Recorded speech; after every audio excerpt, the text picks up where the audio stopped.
Right then, in this video we are going to install these Whiteline Anti roll bars onto my dirt cheap Honda Civic Type R, ready for its first track day in a couple of weeks. So we're going to start with the rear. As you can see, I've already got the car off the ground. Now there's loads of nuts, bolts and brackets in this, so I think this goes on the rear beam for the bar, and this goes under the rear spring to bolt the bar to, I think. So I've got the sway bar on, or anti-roll bar, whatever they decide to call it. It's a lot harder than I thought it would be. The problems I was having was these U-bolts here, they weren't quite long enough. So I actually got my grinder and just cut away a bit of the axle on here, just so the U-bolt would swing around a bit more. So that is all on now. So the next bit is to bolt the bracket under this spring. Hopefully that'll be a lot easier. So the brackets for the springs are on. Uses a bolt hole for the handbrake cable and a big bolt that goes between the spring and the bar. I don't think I mentioned that when I put the anti-roll bar on itself, I had to measure the middle of the rear beam and then work out the right spacing for this. So that wasn't too difficult. Now the last thing to do is to just put the drop link in between the two. So the drop links are now on.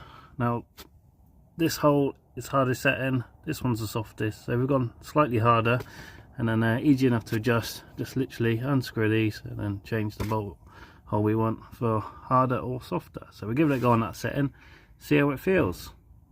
So before we start the front sway bar or anti-roll bar, whatever they want to call it, just thought I'd let you guys know my plans for this Civic. For those who haven't seen any of my Civic videos before, I'm planning to take this car to every racetrack in the UK, and between the racetracks I'm going to modify it, so hopefully by the end of doing all the track days at all the racetracks I will have a race car. So if that's something you'll be interested in, please subscribe to my channel.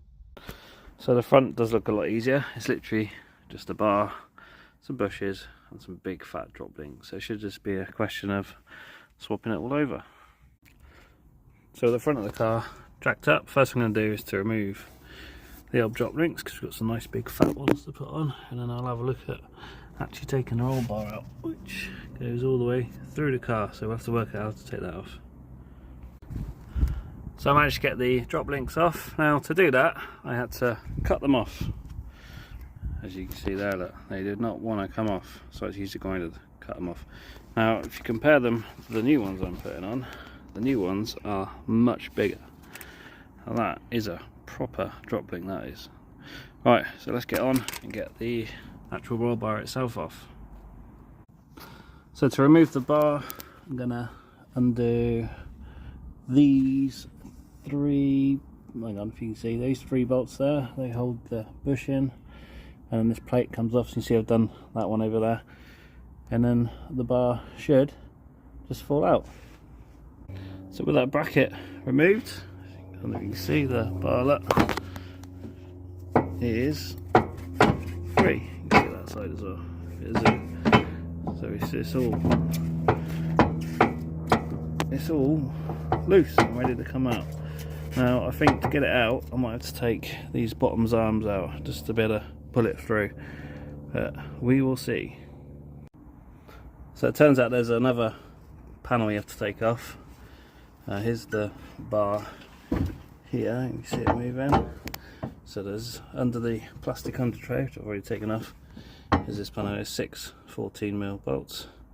Take them out and then hopefully should be able to get it out. So with that last panel off, as you can see, literally just hanging on, and I was right, I'm going to have to take these arms off to drop it out. So we'll take these 2 bolts off here off. So as I suspected, I had to take the bottom arm out, take it off. Now I'm going to have to do the same the other side to get the other bar off, and then we'll put the new bar in and reassemble. So I've got the old bar out, and here's the new bar.